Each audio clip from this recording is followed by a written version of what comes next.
So I just wanted to talk a little bit about Dungeon Crawl Classics and the various modules and things that have come out for it. There's, sure, more comprehensive videos out there on various things. I'm not going to talk about everything. Over here I have the Gong Farmer's Almanac, which I have several versions of. These are available online free as PDFs, or Lulu, you can print them, and you basically are paying the cost of the printing and shipping, and that's it. They're inexpensive, and it's a great way to get a ton of fan-made,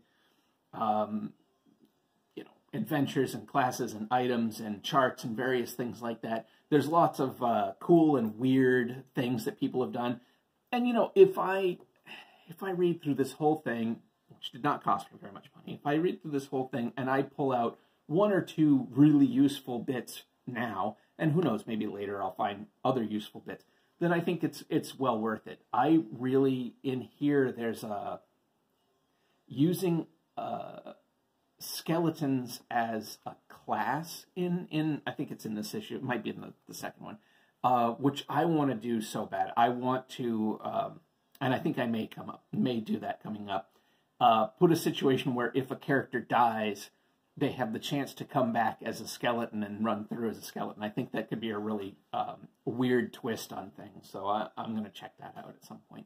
And, also along with that, there's Mutant Crawl Classics. I've already kind of blended some pieces of Mutant Crawl Classics into the Dungeon Crawl Classics game that I'm running, so that's fun. But there's a lot of material out there, some official, some not official, like Gong Farmer's Almanac. Every year, as far as I know, certainly most years, DCC puts out a free RPG day quick start with an adventure. I have two so far, and most of the material inside is the same, and Portal Under the Stars is still in there. But this one, the one from this was 2020, if I remember correctly, which was a heck of a strange year. It says Legend of the Silver Skull. Now this is an island-based scenario, and I really had intended this campaign that I'm currently running. It's a very loose campaign, but I had really intended for it to be a nautical-themed one, and that just hasn't really played out so far. So we'll see if that happens as time goes on. But these quick start things they're fantastic. They're a great way to get started. It gets you to at least to level 1, if not to level 2. And there's plenty to do and to have fun with in there, and to start your campaign and to see where it's going. Because the actual rule book itself, which I have here, is not super expensive. It's certainly a good value what you get for what you pay.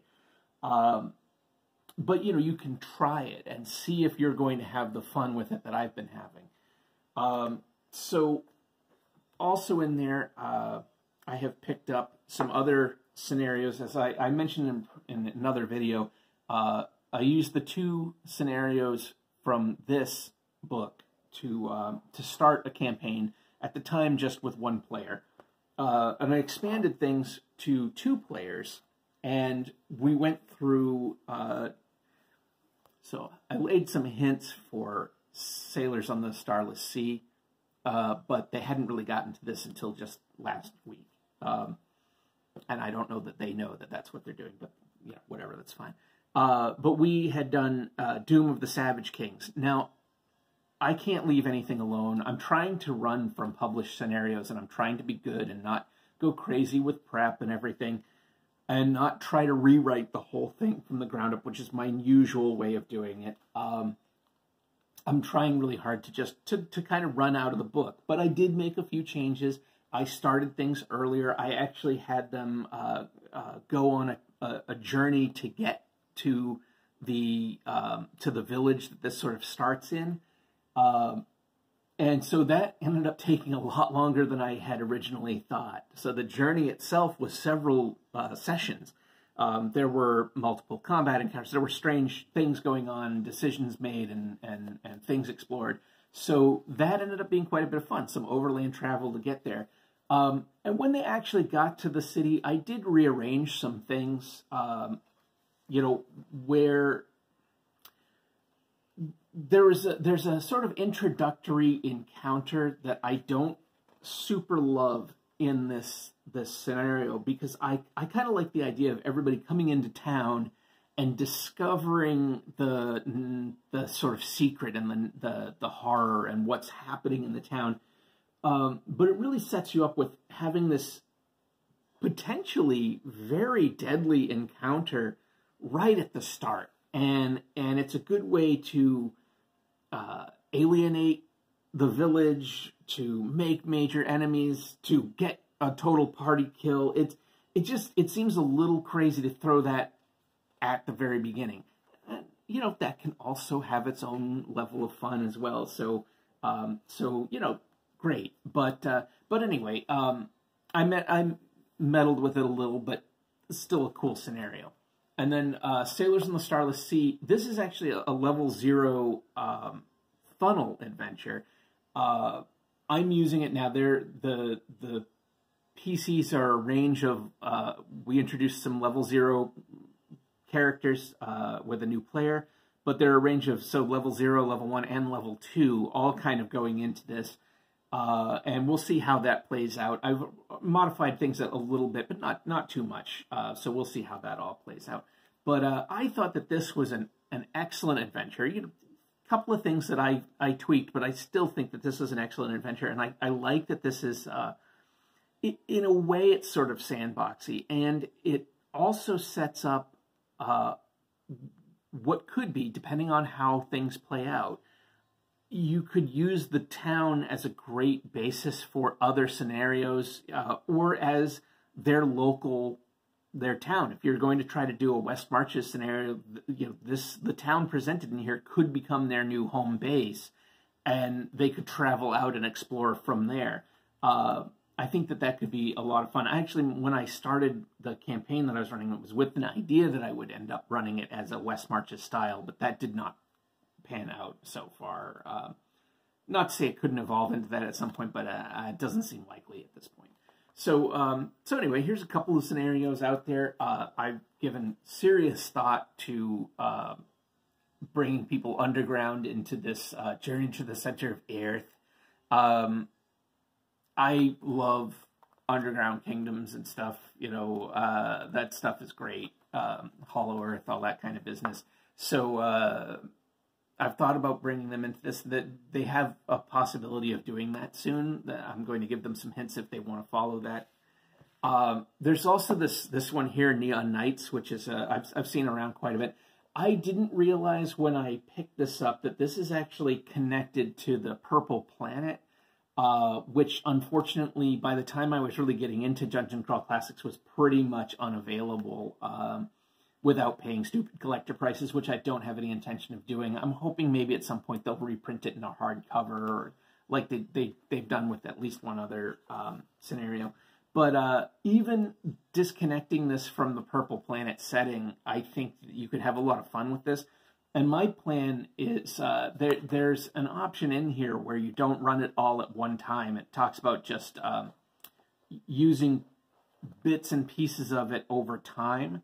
And I'm kind of thinking, I'm leaning toward that being what I do. And I'm really kind of thinking about doing it if there's a session where one player doesn't show up or something like that. I've thought about using this as a side thing for the player or two players or whatever that are there, as a way to still game, still do something, still keep the players active, but do something sort of separate and on its own.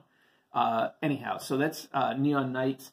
One of the first ones I actually picked up and read through was The Star Wound of Abaddon, which I think is a really cool and weird scenario that I'm hoping to weave into things as time goes on. And I feel like this is definitely one that can plug into an ongoing game pretty easy just by its nature.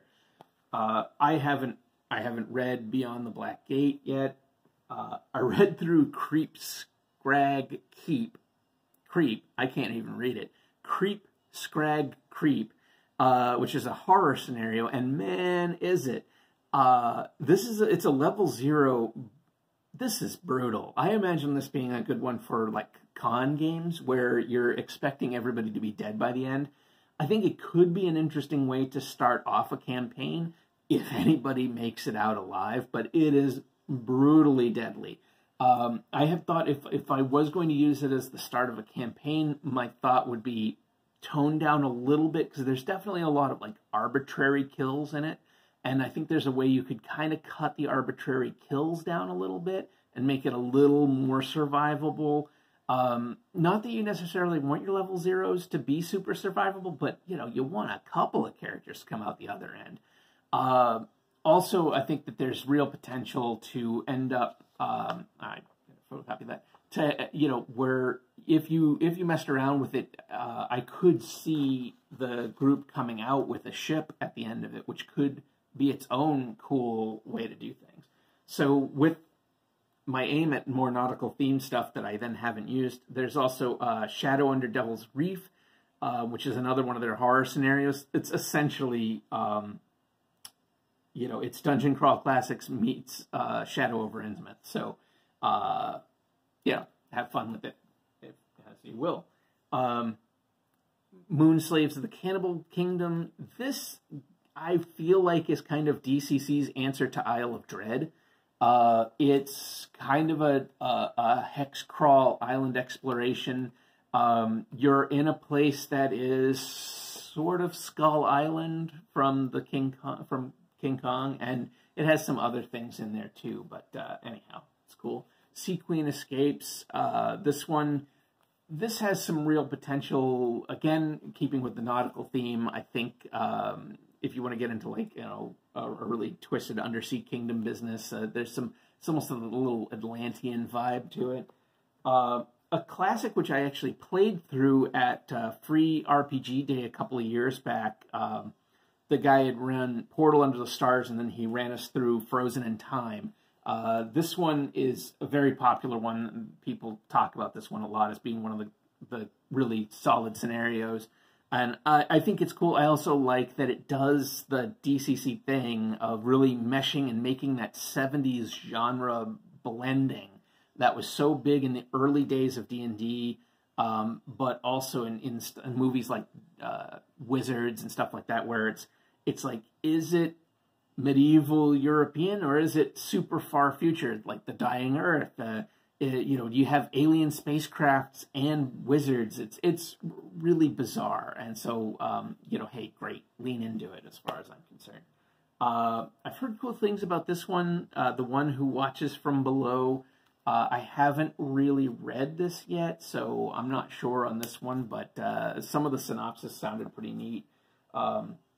People of the Pit. I believe I did read through this, and it seemed like really deadly. Yeah, so People of the Pit's on level 1. Shadow of the Beakman. This was for DCC Day, which I have not been involved with yet. And I feel like, I don't know, maybe with the pandemic lessening, maybe I'll be able to get to something like this at some point. This looks sort of like really weird, and I'm hoping maybe it's something that you can plug into an ongoing game. You know, and there's also third-party stuff. I picked these up relatively recently. The Godseed Awakens, a pulp adventure for the Dungeon Crawl Classics RPG, and In the Prison of the Squid Sorcerer, which is several it's encounters. It's little, like, very brief scenarios that I suppose you can plug into an ongoing game. So that's some general stuff that I've acquired over time. And then, you know, I read Fred Saberhagen's Empire of the East. I was kind of fortuitous. I read it, and like just after I read it, this was announced. Dungeon Crawl Classics got the rights from the estate to do an Empire of the East book. Now, I was hoping there would be a little more, honestly. There's this book, and then there doesn't seem to be anything else, any other scenarios or anything coming out, which is a little disappointing, because there's a 0 to first level adventure in here, and I think maybe there might be a second adventure. No, there's not even a second adventure.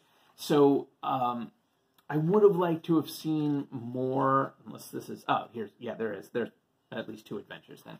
I would have liked to have seen more come out for this, because it's a pretty crazy world. It came out for Dungeon Crawl Classics, and that's fine. It definitely has a more Mutant Crawl Classics vibe to it, because the world is sort of like fantasy, but fantasy via post-apocalypse. It's pretty weird, pretty wild.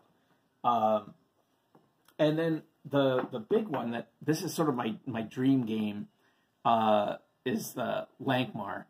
So I really like Fritz Lieber's Lankmar stories generally, but I really, really like urban-based RPGs. When I started way back with basic role-playing, I had a copy of the City-State of the Invincible Overlord from Judge's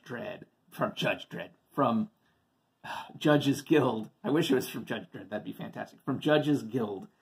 And I used to use the map from that as the basis for an ongoing campaign. We played for a long time, building, little empires within this massive city. And I had a ton of fun with that.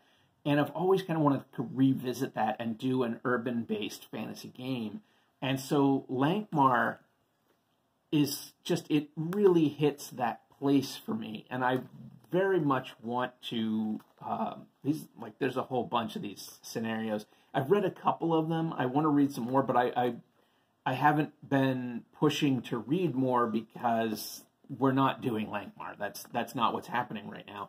But it's definitely something that I want to do at some point. I want to run an urban fantasy game, because it has its own flair. There's its own style that's not like just dungeon crawling or overland travel stuff. The city environment is a whole other thing, and it can be a ton of fun. So anyway, so that's some of the DCC stuff that I've got, and what I'm hoping to use more of as time goes on. And as the world reopens, I am hoping to try to run some games at local game shops to maybe bring some new people into it, and also just to try some of the stuff that I'm not getting into the game that I'm running with some of my friends. So it'll be exciting to try out some new stuff.